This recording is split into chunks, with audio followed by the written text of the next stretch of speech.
Hello අද අපි යන්න හදන්නේ මම ඕගොල්ලන්වත් එක්කගෙන යන්න හදන්නේ ලස්සන දිය ඇල්ලක් බලන්න.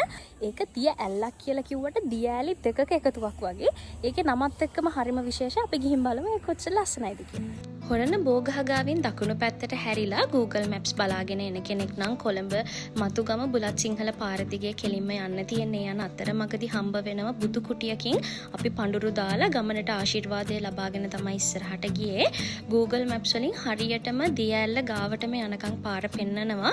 ඕගොල්ලන්ට මගදී ගන්න පුංචි කඩ තියනවා ස්නැක් එකක් බොන හරි බොන්න දෙයක් ගන්න පුළුවන්. ඊට පස්සේ මෙන්න මේ වගේ බෝඩ් එකක් ගාවින් පල්ලෙහාට පඩි පෙලක් තියෙනවා. එතනින් පහළට ගිහින් තමයි මේ ලස්සන දිය ඇල්ලට යන්න තියෙන්නේ.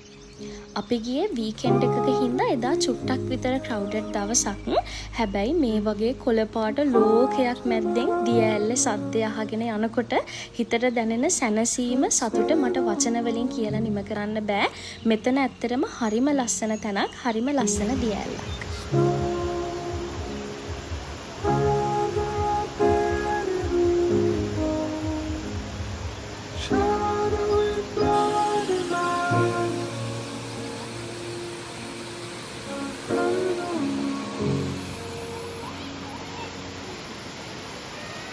කොළඹ ඉඳන් පැයක වගේ දුරකින් තියෙන මේ වගේ තැනකට ඇවිල්ලා ඕගොල්ලන්ටත් පුළුවන් ඔයාලගේ පවුලේ කට්ටියත් එක්ක යාළුවොත් එක්ක නාලා කාලා හොඳ ක්වොලිටි ටයිම් එකක් ස්පෙන්ඩ් කරලා යන්න.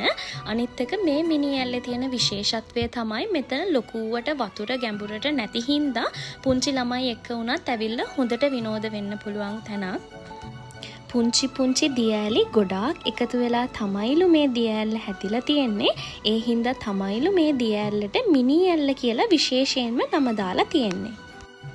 එදා අපි දැකපු කනගාටු දායකම දෙයක් තමයි සමහර මිනිස්සු තමන් ගෙනාපු බඩමුට්ටු කාපු කෑම බීම පරිසරයට නිකම්ම විසික් කරලා ගිහින් තියෙනවා.